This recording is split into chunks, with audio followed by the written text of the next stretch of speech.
Ladies and gentlemen, welcome back to the show. This is Ankai Media. We are your hosts. My name is Ocean Subiono. I'm Taylor Vera.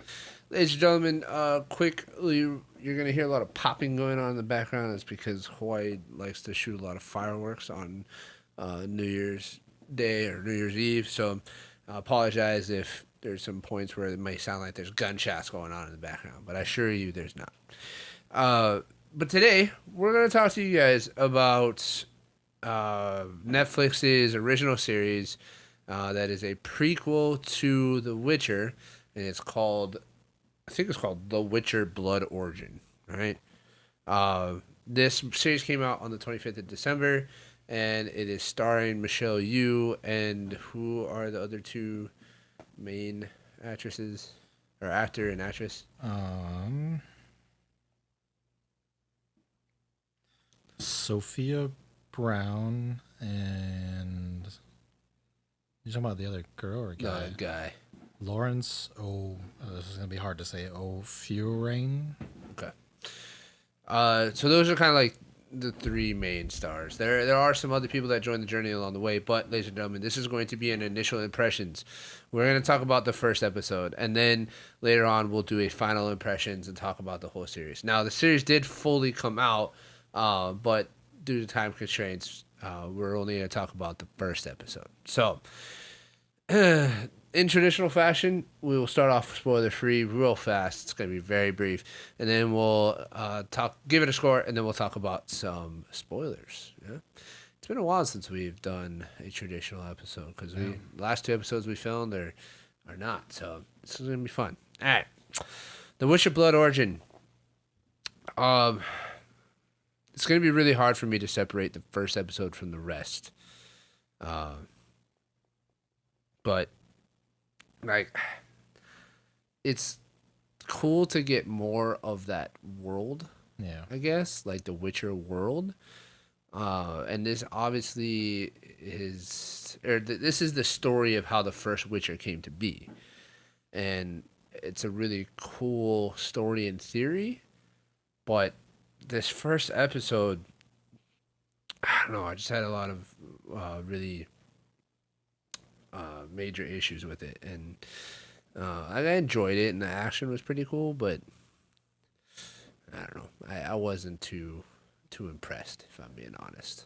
So, how did you feel about the first episode? Spoiler free. I don't really know why this show came to be. I know, like, I love The Witcher, and played some of the games. I'm gonna play it again with the new update that came out that was free for PS5 and stuff. Oh. I'm gonna have to download it off of you. And like, the show, I love the show, like the first two seasons. I think season 2 had a bit, had some issues, and I'm rather see season 3 than this. And in general, I feel like this show, it just feels like hollow. Yeah, it feels hollow and half-baked to me. And I feel like there's some things you can pull out of this that are interesting. It's just all together, it just feels all over the place. And it's not the worst thing, like it's not that bad, but it's definitely not good. Yeah. To me, it's not up to standard to what a Witcher world should be, But we'll save the nitty and gritty for the spoiler section. Let's do some scores real quick.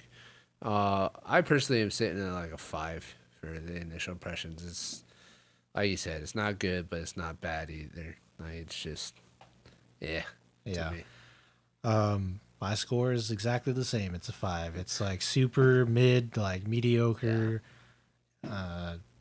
Has potential, but I don't know.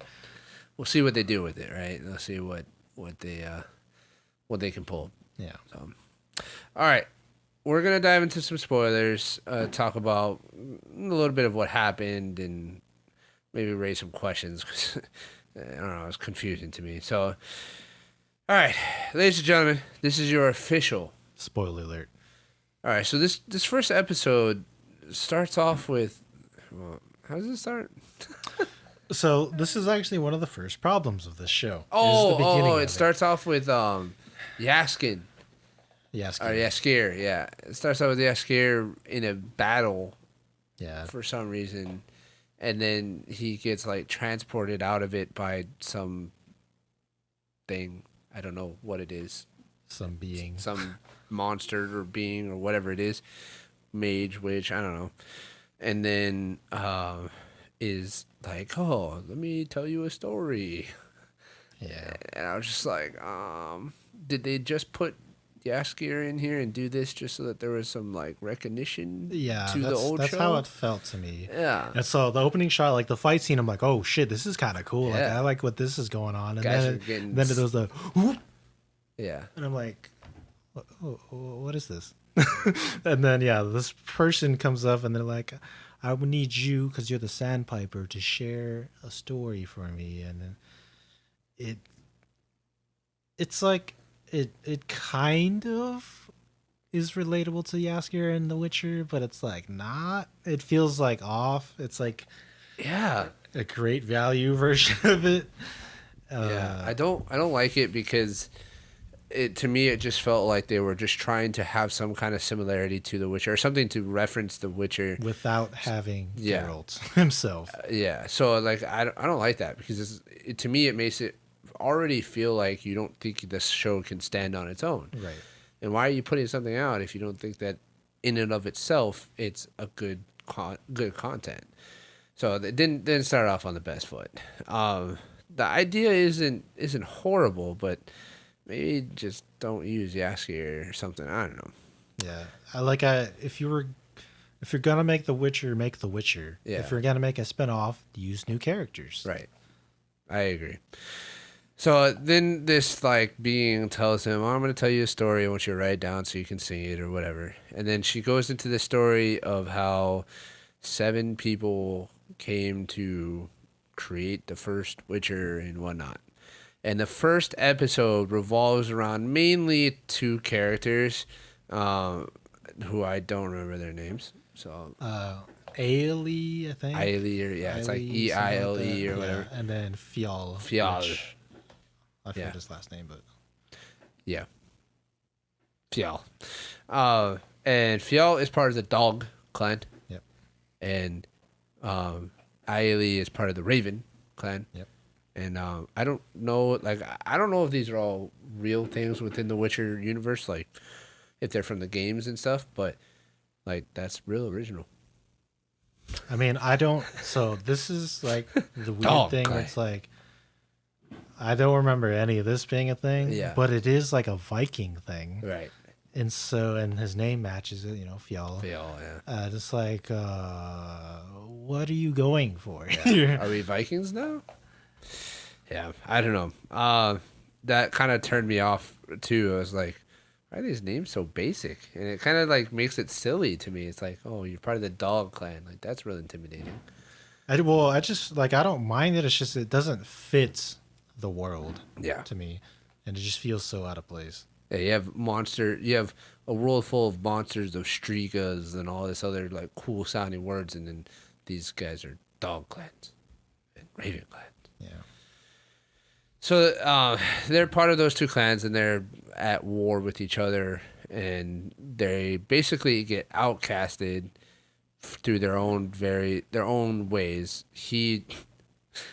It was comical to me, but Fial is like the captain of the guard, basically, of his kingdom, and he falls for the princess, and then they have this like moment where she's like, "I love you," and he's like, I do too, but we can't be together. And then they fuck. And then they're like, fuck it, let's do it. And like it felt like another moment for me where they were like, The Witcher has a lot of like sex scenes that kind of add to the ambiance and the tone of The Witcher and kind of make it what it is a little bit. So let's just throw this in there so that it's kind of like The Witcher too. You know, That's what a lot of that's the like I feel like the biggest take point from this show is like Yeah. it's kind of it's trying to like bullet point The Witcher right. and then represent that in this show, and it's just not it. Yeah, I don't care for it. She's a bard. The girl is a bard, so and apparently it's like just not cool to be a bard in her clan, so she gets kicked out. Um, Yeah, she's apparently her clan is also a warrior clan. It's Yeah. like, oh, I didn't really get that vibe. But yeah, she's proficient with kukri knives. Uh, so yeah, they end up off on their own, banished, exiled, whatever you want to call it, and then they find each other through happenstance. And at first, you know, because they see their tattoos, they're like, "Oh, you're a bad guy. Let's fight."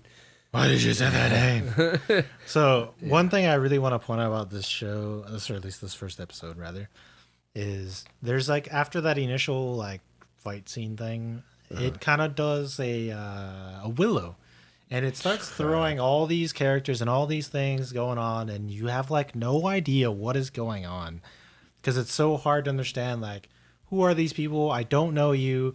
Why do I care about all this stuff that's going on? And they throw out these names, right? Like, oh, Sentry and all these different factions and stuff. It's like, yes, I know those, but you don't look like that. Yeah. What is this? Like, it's And they never explain it either. no, There's like it just they just gloss over it and Yeah. they expect you to be attached to a lot of these like I don't know royalty characters and stuff. And it's yeah, like and I don't care. care. Like, at I don't know all. who you are. Like in The Witcher, they set up these characters throughout the show, Right. but in here, you're just like, here they are, and this is what happened. And it's like, who cares? Yeah. So the big like bad thing that happens is that the head mage for Zentrea, which is where the dog clan is from or whatever, the head mage gets power hungry essentially, which Okay, so there's two things that were fucking weird but stupid. So the princess that he fucks yeah, is gonna be like what's it called? What is that marriage called? oh arranged, Arranged, it's an arranged marriage, to combine Two all the kingdoms. kingdoms. There's like 3 kingdoms together into one, so Yeah. that they can be all united and blah blah blah. And it's fucking hilarious because the daughter ends up during the ceremony like sneaks off because I don't feel good, blah, Yeah. blah, blah, and then slices the person's throat or whatever Yeah. that's with her, and that's the beginning of her takeover or whatever. And then she kills everybody. The mage, the kingdom mage or whatever, releases this fucking monster that, dude, The Witcher had some sick monsters. And there's some great things that they can pull from. And it's not necessarily designed of the creature itself. The CG for it was really does not bad. match what the previous show had. Like it looked weird. Yeah, it looked very A cheap little cheap. compared to everything else that's happening in the Yeah. show. Because there's some great set pieces and like over Settings shots, and- yeah. and settings and all that. Like there's some really beautiful shots. But this monster was like the cheapest looking thing in this entire episode. The biggest problem I had with the monster is I felt like that thing was ridiculously OP. I mean, a lot of them are. Well, so like it's also born out of the fact that I don't know the what a Witcher monster could be. Yeah. But like this monster can fly and can shoot electric out of 3 tentacles that just Yeah. turns people to mist. Yeah. And is like deadly accuracy. Just instant disintegration. Like so to me I'm just like that's insane. Yeah, Like, that's that honestly, that's fitting. It's just to me like the biggest thing was that it just just looked look cheap. cheap. Yeah. Because a lot of the creatures, I understand because like when you watch the original Witcher, because you have fucking badass Witchers, Right. it makes the monsters look weaker. But it's like you gotta like try to picture it from like a fucking nobody bystander's perspective. To them, this is what it's like. But to a Witcher, he's just like, oh, I know what you are. Like I'm gonna Yeah. kill you in like 30 minutes or whatever, you know. Yeah. I think it's worth mentioning that this is the first monster to enter this world because the head mage found these obelisks that he raised up and Yeah, they're created raising a whole bunch of portals to another dimension where he found this glowing orb thing that said that he would give them magic. Or sorry, excuse me, sorry, chaos. Would give him more chaos if he did whatever it said. Yeah. And that's where he got the monster from. And it's supposedly the first monster that has come to this realm. And on top of that, this is in the time of the elves. So everybody in this story is an elf. This is before humans arrived. Actually, not everybody. There are dwarves. But like all of the non-dwarves are elves. Yeah. Or elves. And this is the before the time of the humans and what is it called? The conjunction of something. The conjunctions of the spheres. Yeah, that thing. So I do want to say shout out to Lenny Henry, which is the mage. If you remember, he's actually from Rings of Power. He's the lead Harfoot guy that dies. Oh, and that's it's very cool right. to see him in this show. I actually like his character. Yeah. The problem I have with his character is he's literally Jafar from Aladdin. Yes. Aside from that fact, he actually looks really cool. He does. And, of course, mages in this universe, they're all like super powerful, basically, and they're OP. Kind of. In the show, they got a lot of cooldowns. But, he looks cool. And, his, arc, whatever, I was totally okay with. There's some other characters that I did want to point out because he's Alvatir. He's the brother that was the king initially that gets disintegrated. Oh, yeah. Isn't he from... Mark Rowley. Super cool guy from Last Kingdom. And I liked seeing him again in this show. He looks a little weird because I'm used to him with a beard, and he looks way cooler with a beard. But he plays his character well, but he just gets deleted. So yeah, he dies in that wasted. Initial killing during the ceremony thing. My issue with that ceremony thing is the princess didn't want all the kingdom to unite under one. So she kills everybody and then unites all the kingdom under one. Yeah. And it's like, and then she's like, oh, I want to, share blah, blah, blah, blah across everyone. It's like, you literally sound like every tyrant ever. Yeah. You're no different than the people you just killed. Well, it's just, it's frustrating because I don't understand where she's coming from. They introduce her as this princess character that in the beginning has to be protected because there's assassination attempts happening on the royal family as they're walking through the streets, whatever. And then she is secretly in love with the king of the guard or the captain of the guard, or whatever they want to call him. And then all of a sudden she's this power hungry. She flips and is it doesn't. I'm evil. It doesn't make any sense to me. I just didn't see that as a accurate or a believable character progression. Yeah, this is something that was when it happens. It was interesting because Scarlett had a different perspective when it happens because she's like, I was like, what is the difference between what you just did and what probably was going to happen to begin with? And she's like, oh, but it's on her own terms. Yeah, but you're still a fucking evil tyrant. Yeah. What's the difference? It's just now, you just murdered everybody and you're in charge, but you were going to be in charge anyways. Yeah. So what's the deal? Yeah. I don't know. A lot of these things rub me the wrong way. So apparently the only answer to this girl becoming the empress, who really wasn't actually in control because the mage is in control behind the scenes. But apparently the only answer is to have these outcast warriors that were supposedly the best of their clans unite and go kill her. That's the only answer. Because they're doing it for vengeance. So all right. That's the story that we're sticking with. Okay. That's the main point of the whole first episode. So let's get into the finer details with certain characters. So I wanna talk about this character. Which one? Eiley? Over here. Eiley? No, over here. All the way over Michelle here. Yeoh? Yeah.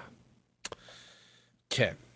We just got done recording an episode where we talk about how amazing of an actress Michelle Yeoh is and how her performance in Everything Everywhere All at Once was the best of her career, and it was incredible, and she's an incredible actress. I may be alone in thinking this, but I think her performance in this movie is completely subpar, and her performance makes me feel like she's like just there because like she had to do the role or something. Like it didn't seem like she was really putting any effort into the role. I felt like she was hollow the whole time, and she was just because the dialogue between them when they go and see her, and she's talking about her tribe, and then she's like talking to Eiley about how you've lost your touch or your she's edge or from the whatever. Ghost Tribe. Yeah, like it's just it was so edgy to me, and just didn't flow, and I didn't care for the way that Michelle Yeoh portrayed this character, Okay, which is hard for me to say because I love Michelle Yeoh. I will pretty much watch anything that she's in, so it's hard for me to say, but I don't care for her performance. That's interesting because I I feel the opposite. I actually think she's one of two characters I think to me stand out in this first episode. I do well. As I've literally only seen the first episode, so Yeah. I don't know what the rest of her development is. Yeah. But I actually love like I literally mostly wanted to watch this show because she's in this Yeah, show. no, I would agree. I think she looks super cool, and her initial dialogue is really brief until they like really start talking. Yeah. And it feels kind of weird, but only because it's like something I've never seen in The Witcher, because it's like very like Kung fu Asian, yeah. like But I actually really liked her in this episode. I think the brief like action scenes we get in this was awesome, and like to me, like when I saw her and she's like fighting or like play fighting, I guess. I was like, yep, she still got it. I think she looks cool doing all the moves and everything. I don't dispute that. The problem I have is that, like, is it really believable to you that them play fighting made her change her mind about going with them to kill the Empress? Like, because before they do that, she's like, nope, I'm not gonna go with you guys. You're on your own. I don't want any part of this. And then they play fight, and then she's like, okay, I'll go with you. Well, there's a few things about that I don't I didn't really think that way. To me, when she says like, "Oh, I don't want to go with you," I took that as being like almost like rhetorical, I guess. Like I knew that she wanted to do like. There's no reason for me to think that her character would not want to do something to like redeem herself or her clan or whatever, Right. people. And it was, to me, it added to the fact once they started fighting, because she was really just trying to gauge their response, their training, their skills, and all that kind of stuff. So I would actually expect her to be like going to go do something whether she's with them or not, and she's just saying that because she doesn't want to like deal with them or whatever. That's how I took it.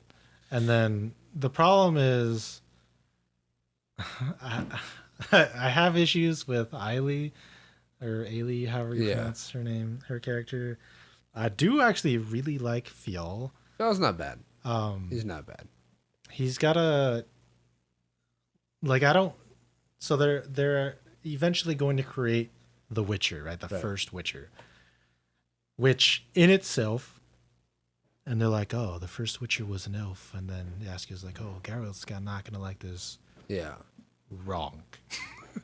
Like, that's just, as far as I'm aware, that is just not true at all. That the first Witcher was an elf? Yeah. Ah. Because I don't think Witchers are created till after the humans settle and mages, which like human mages, accidentally create a Witcher. Interesting. Through experiments as a solution to fighting these fucking horrible monsters that keep killing everybody and stuff. Yeah. So From what I the little that I understand from the like big picture canon of The Witcher is that the conjunction of spheres is what brought humans and monsters into the realm of the elves. Am I wrong?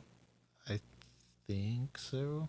I don't Like, know. The conjunction of the spheres is like, it's almost like another interpretation of like God worldly like creation stuff, and it like combines other universes and stuff. So I don't remember specifically. I mean, I'm spitballing here, but like that's what I understand it to be, and so that would make sense to me that Witchers wouldn't come until after that because there weren't any monsters in the world prior to that. Yeah, because the monsters come from other dimensions. Dimensions that just kind of accidentally leak out into the world, or are intentionally used for like evil things.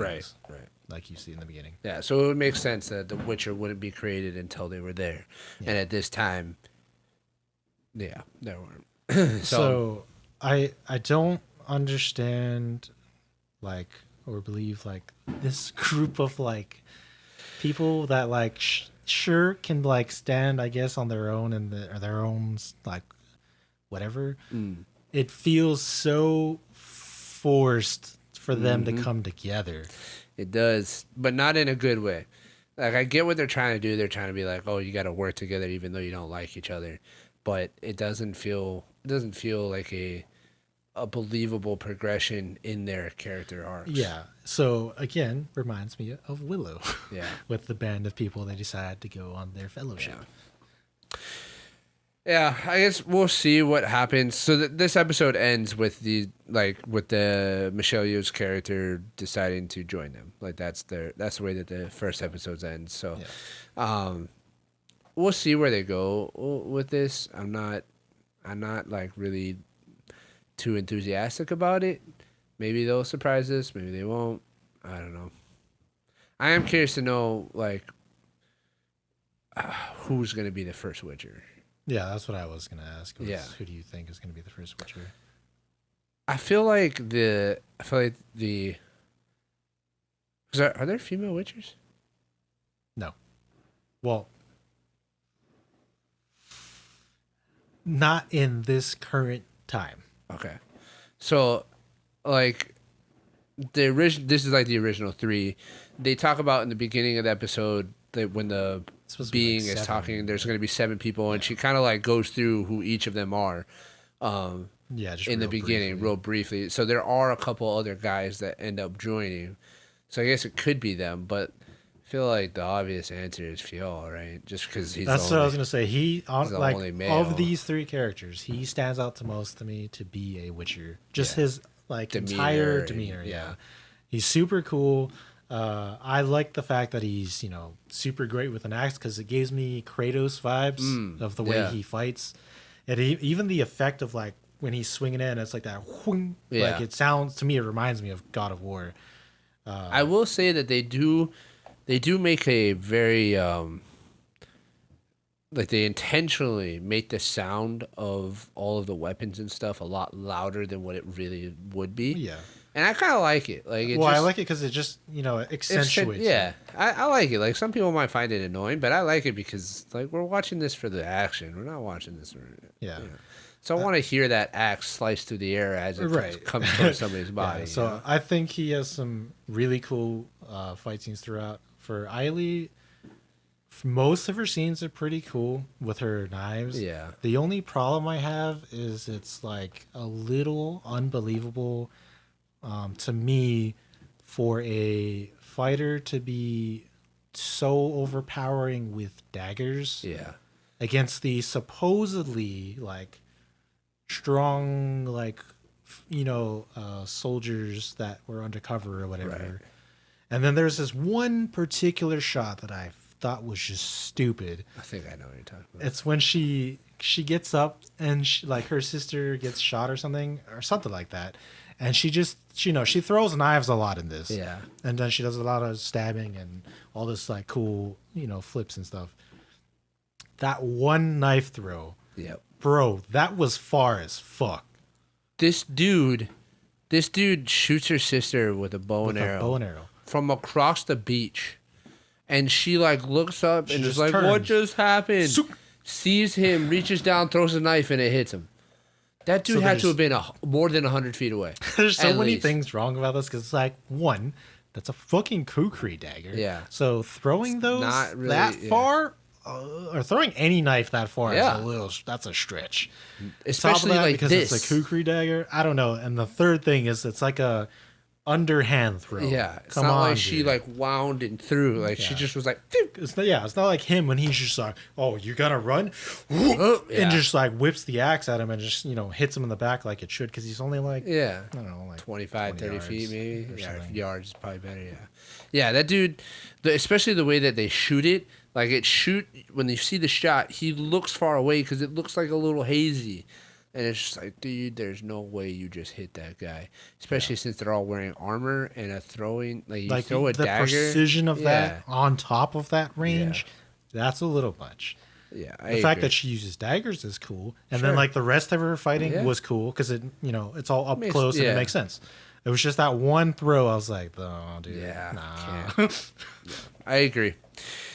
This show has some things going for it. There's some cool things. We obviously disagree on the whole Michelle Yeoh thing. We'll see what happens with her. I am 100% open to her becoming an amazing character because I love her. But as of right now, I'm off. I am turned off to Michelle Yeoh's character. I wanted to say one more thing. She does look cool though. Her her she looks tattoos super and stuff cool look with her sick. like contact Yeah. stuff. Yeah, it looks really cool. The language in this first episode is super forced and Like you're talking like bad language and stuff. just like there's a lot of words and things they say, like all characters say throughout it, Yeah. that are like, oh, you fucking cock, or Yeah. blah blah blah blah blah, and it's like it just feels way too forced. And on top of that, it's like, yes, this kind of stuff was in The Witcher, but in this one episode, you Yeah. get all of this like Language. Yeah. super cussing and like sex and all this other crap, and it's like, oh, but for why? No, I agree with you. All right, ladies and gentlemen, let us know what you guys thought of the initial impressions of The Witcher Blood Origin. We're planning on finishing this probably this week, right? Maybe next weekend we'll do the final impressions video and we'll talk about how it all unfolds. I believe it's a 4-episode series. It's a limited series, so I believe it's only 4 episodes. So we'll check out those last 3 episodes and we'll bring you guys our final thoughts. But let us know what you guys thought of this TV show down in the comments below. We'd love to hear your take on each of these characters or the plot, or like who do you guys think is going to be the first Witcher? Would be a good thing to throw down there. So thank you guys for joining us. Please like, subscribe, comment, share with a friend. Check out our social media down in the description below, and we'll catch you guys in the next episode.